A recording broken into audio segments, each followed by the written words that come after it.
uma das possibilidades pode ser que os irmãos falem assim, o pastor não precisa de oração, né?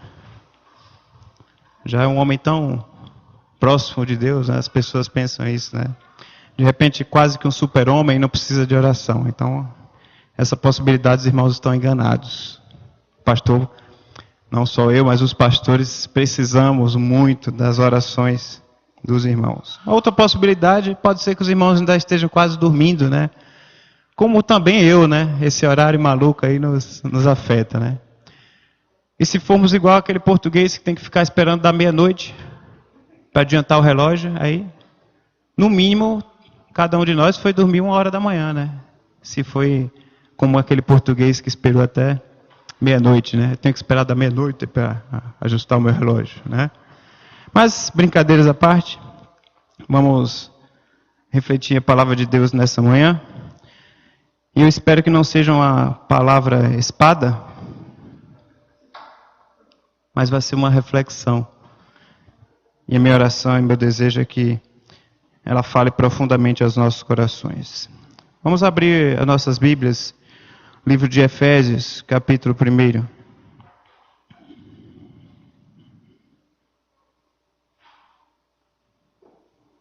Efésios, capítulo 1.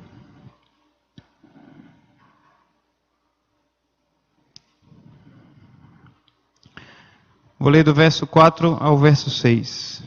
Efésios 1, verso 4 ao 6. Diz o seguinte: Porque Deus nos escolheu nele antes da criação do mundo para sermos santos e irrepreensíveis em sua presença.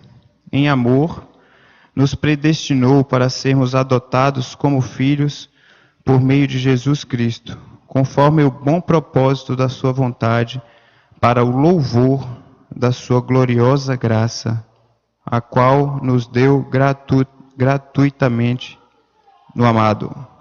Para o louvor da sua gloriosa graça, a qual nos deu gratuitamente no amado. Oremos. Deus Pai amado, em nome de Jesus, Senhor, fala aos nossos corações nesta manhã, Senhor, que a Tua palavra ela possa chegar de encontro, Pai, aos nossos corações, às nossas mentes, Senhor, que nós possamos ser transformados a cada dia, impactados pela Tua palavra. É isso que eu te peço em nome de Jesus. Amém. Tem uma música antiga dos Vencedores por Cristo. Na época que se tinha bem mais músicas de qualidade do que hoje, né?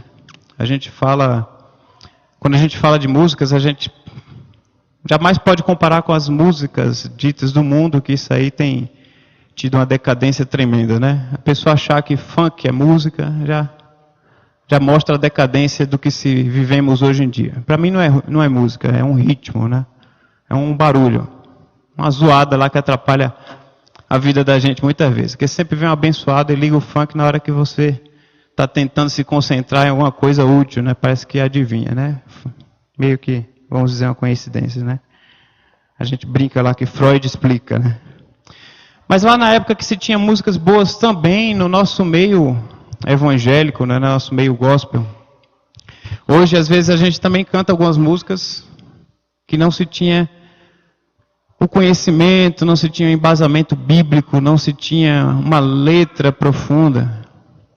E quando eu estava estudando esse versículo, eu lembrei então da música dos Vencedores, que eu tenho certeza que a Ruth Verli conhece. Não estou te chamando de velha não, Ruth. Mas eu vou ficar bem olhando para a fisionomia dela para ver se ela não lembra. É uma música que tem a ver com esse versículo aqui que nós lemos. E ela cantava assim: E Deus criou o homem sim, para o louvor da sua glória. Mas esse homem preferiu não dar louvor à sua glória. Por isso Deus mandou Jesus para consertar essa história. Vamos cantar e aprender o que Deus fez para sua glória. Veja que música serena, direta, com embasamento no que a gente acabou de ler na palavra de Deus. Uma música que fala aos nossos corações, como tantas outras músicas, mas essa música ela fala exatamente do objetivo, do porquê da criação do homem. Porque Deus criou o homem, porque Deus nos criou. Qual foi a intenção de Deus ao nos criar? Nós vivemos num mundo onde tudo que nós estamos rodeados, os nossos desejos, as nossas intenções, são voltadas para aquilo o que nós podemos ganhar. O que eu posso ganhar com isso? O que eu vou ter de lucro em realizar determinada situação, determinada coisa? O que vai modificar a minha vida e o que vai acrescentar diante dessas minhas decisões? Temos que sair no lucro em tudo aquilo que nós permeamos nas nossas vidas, tudo que nós devemos ser atraídos, tem que ter algum tipo de lucro nas situações que nós vivemos. Então a gente para pensar que ganho, que lucro, que vantagem temos nós de sermos crentes.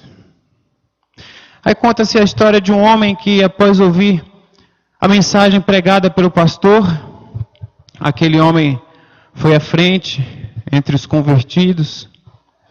E logo depois, quando o culto terminou, ele foi até o pastor e falou para o pastor: Pastor, eu vou ser direto e reto, né? Quanto eu vou receber para ser crente? O que eu vou ganhar para ser crente? E às vezes as pessoas estão realmente preocupadas e achando, diante de uma teologia muitas vezes distorcida, as pessoas encaram o Evangelho, encaram uma vida cristã, encaram o fato de você ser um crente no Senhor Jesus como o fato de você obter bênçãos materiais. Parece que isso vem tão direto diante dessa teologia que está sendo pregada por aí, dessa teologia que está sendo televisionada, você muda o canal, mas a mensagem termina sendo a mesma. Uma teologia distorcida, que fala ou tenta te convencer de que quanto mais você tem, mais você é abençoado, mais você é próspero, mais você é íntimo desse Deus que te ama e quer te valorizar pelo que você tem. Deus criou para o louvor da sua glória. Diante dessa pregação do caminho das vantagens, do caminho da prosperidade do que se é pregado, às vezes a gente fica meio que confuso. E a gente tem que lembrar que as maiores bênçãos que nós podemos usufruir, elas resultam dessa adoração, desse louvor ao nosso Deus, desse objetivo pelo qual o nosso Deus nos criou. Isso resulta de uma vida não fácil, de uma vida não tão tranquila, de uma vida que não é garantida necessariamente pelos bens materiais, de uma vida que não é isenta de problemas. E como eu já afirmei aqui, C.S. Lewis, teólogo americano, ele fala: se você deseja ter uma religião tranquila, definitivamente não escolha o cristianismo. Ele foi direto no pensamento do que se é o Evangelho. Porque o Evangelho que nós conhecemos, o Evangelho do Senhor Jesus, a nossa intimidade, o nosso louvor a Ele, pelo qual nós fomos criados, não nos garante uma vida isenta de problemas. Não nos garante uma vida materialmente satisfeitos. Não nos qualificam a vida 100% saudáveis fisicamente. Não vamos passar por problemas físicos. Não vou precisar usar remédios, porque o meu Deus me cura. Tem gente que chega a pensar dessa forma. Deus nos criou de maneiras diferentes, de situações diferentes, e Ele nos dá condições para vivermos dessas maneiras diferentes pelo qual Ele nos criou. Há alguns irmãos, não só nas nossas igrejas, na nossa igreja, mas nas nossas igrejas, que vivem melhor financeiramente que os outros. Há alguns irmãos que a gente fala, esse irmão tem uma saúde de ferro, né? É aquele irmão que fala quase como o avô da Mileide, que tinha 100 anos. E foi no médico, se foi umas 10 vezes, foi muito. Né? A cada 10 anos foi no médico. E durou 100 anos, 101, né?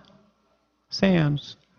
Tinha aquela briga lá, que é aquela questão do povo mais antigo, que se fazia o registro depois que nascia e confundia já com os outros irmãos. Então, uns falavam que eles tinham 99, outros falavam que ele tinha 100. Acho que nem ele mesmo sabia. Mas você para pensar que às vezes a gente não busca a vontade de Deus, não busca viver de determinadas formas, e tem gente que é abençoado fisicamente de tal forma que a gente acha que aquela pessoa é muito mais abençoada por Deus do que eu, que passo por alguns problemas físicos, problemas de saúde.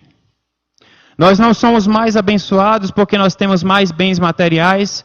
Nós não somos mais abençoados porque nós não temos problemas de saúde. Porque Deus nos criou e nos deu diversas situações para vivermos. Mas o que mostra que diretamente está ligado à nossa maneira de viver é o fato de nós estarmos ligados a Deus. Ser abençoado nas finanças, ser abençoado na saúde, ser abençoado em outras áreas, de fato são situações muito boas quando nós sabemos usar diante de Deus. Se você já é uma pessoa que você tem essa ligação, você entende o porquê de Deus ter te criado, você entende o porquê de Deus ter feito a tua vida, de ter criado a cada um de nós. Quando você vive bem financeiramente, você pode usufruir mais ainda disso. Se você tem uma boa saúde, você pode usufruir mais ainda disso. Mas isso não está diretamente ligado numa intimidade, numa comunhão com Deus. Jesus não nos oferece uma vida total de facilidades, mas ao contrário, Jesus expõe as dificuldades que nós haveremos de enfrentar nesse nosso relacionamento com Ele. Nós somos desafiados a tomar a nossa cruz e segui-lo constantemente. O irmão Vanderlei, que está ali nos visitando pela segunda vez, ele citou isso na classe dos homens. Nós somos desafiados na nossa vida cristã a tomarmos a nossa cruz e seguir a Jesus. Eu não sei qual é a cruz que você tem tomado, mas a palavra de Deus, ela não nos garante uma vida tão tranquila, uma vida tão fácil. Mas Ele nos garantiu que estaria conosco todos os dias. Embora diante das aflições que teríamos a enfrentar no mundo. Não é quem está aparentemente melhor que está mais bem abençoado. Mas quem está mais bem abençoado é aquele que está mais próximo diante de Deus. Quem é mais bem abençoado é aquele que entende o propósito da criação de Deus e o adora, o louva, independente das circunstâncias que estamos vivendo. A vida cristã, ela nos tem condições de usufruirmos de diversas bênçãos decorrentes da adoração ao nosso Deus. A nossa vida, ela está diretamente ligada a essa intimidade com Deus. E isso está ligado com a nossa adoração a Deus. A nossa adoração a Deus que vai refletir as bênçãos que nós podemos usufruir diante desse Deus. Seguir a Deus, seguir a Jesus, é encontrar o que de mais precioso existe, que é a certeza da vida eterna. E à medida que nós nos aproximamos mais ainda de Deus, à medida que nós nos aproximamos mais ainda de Jesus, nós vamos dele, a partir dele, crescer como adoradores, compreendendo que para ganhar os tesouros celestiais, nós precisamos entregar constantemente as nossas vidas. Deus nos criou para o louvor. da sua glória. O apóstolo Paulo afirmou que tudo aquilo que ele conhecia, tudo aquilo que ele vivia, tudo aquilo que ele tinha, tudo aquilo que ele considerava antes como lucro, depois do conhecimento, depois da vida cristã, da convivência com Cristo, da nova vida que ele exercia e que ele testemunhava, tudo aquilo ele considerava como perda. E algumas traduções falam que tudo aquilo que ele considerava como lucro antes, ele considerava como esterco. É essa palavra mesmo que está na sua cabeça. Tudo que ele via vantagem antes de uma vida com Cristo, tudo que ele considerava como ser uma vida abençoada, uma vida especial, ele viu que aquilo era insignificante diante de um relacionamento que ele poderia ter e que ele tinha com esse Deus que ele defendia.